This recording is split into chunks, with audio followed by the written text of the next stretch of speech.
அன்று ஸ்டெர்லைட், இன்று பரந்தூர். தொழில் நிறுவனங்கள் அப்செட்.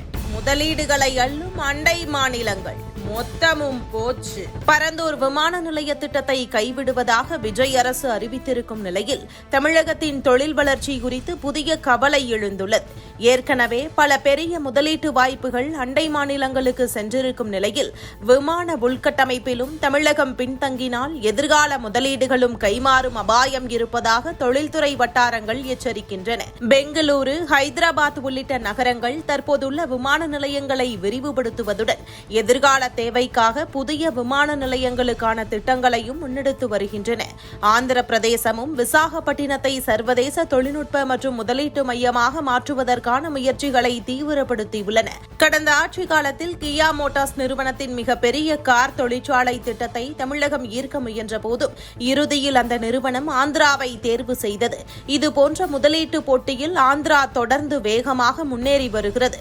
அது மட்டுமின்றி தமிழகத்தில் திட்டமிடப்பட்டிருந்த சில தொழில் முதலீடுகளும் பின்னர் ஆந்திராவையே நோக்கி மாற்றப்பட்ட சம்பவங்கள் தொழில்துறையில் கவனம் பெற்றுள்ளன. இந்நிலையில் 2025 கூகுள் நிறுவனம் ஆந்திர பிரதேசத்தின் விசாகப்பட்டினத்தில் மிகப்பெரிய ஏஐ ஹப்பை அமைக்க சுமார் $15 பில்லியன் முதலீட்டை அறிவித்தது. இந்தியாவின் மிகப்பெரிய ஏஐ உள்கட்டமைப்பு திட்டங்களில் ஒன்றாக இது பார்க்கப்படுகிறது. இதுபோன்ற உலகளாவிய நிறுவனங்களை ஈர்ப்பதில் மாநிலங்களுக்கு இடையிலான போட்டி நாளுக்கு நாள் அதிகரித்துக் கொண்டிருக்கிறது. தமிழகத்தை பொறுத்தவரை ஸ்ரீபெரும்புதூர், ஒரகடம், இருங்காட்டுக்கோட்டை, ஒசூர் உள்ளிட்ட பகுதிகள் ஆட்டோமொபைல், எலக்ட்ரானிக்ஸ், செமிகண்டக்டர் மற்றும் தொழில்நுட்ப உற்பத்தியின் மிக முக்கிய மையங்களாக உருவாகியுள்ளன. இங்கு செயல்படும் நிறுவனங்களுக்கு விரைவான சர்வதேச விமான மற்றும் சரக்கு போக்குவரத்து மிகவும் முக்கியமானது. ஆனால் சென்னை மீனம்பாக்கம் விமான நிலையத்தின் தற்போதைய வசதிகள் எதிர்கால தேவைகளுக்கு போதுமானதாக இருக்குமா என்ற கேள்வி தொடர்ந்து உள்ளது. இதற்காகவே சென்னை நகரின் எதிர்கால வளர்ச்சியை கருத்தில் கொண்டு பரந்தூர் விமான நிலைய திட்டம் முன்வைக்கப்பட்டது. தற்போது அந்த திட்டம் கைவிடப்பட்டிருக்கும் நிலையில் மாற்று இடத்தில் புதிய விமான நிலையம் அமைப்பதற்கான திட்டத்தை அரசு தாமதமின்றி அறிவிக்க வேண்டிய கட்டாயம் ஏற்பட்டுள்ளது. பரந்தூர் திட்டம் கைவிடப்பட்டிருப்பதால் அதற்கு மாற்றாக புதிய விமான நிலையத்திற்கான இடத்தை உடனடியாக அறிவித்து பணிகளை தொடங்க வேண்டும்.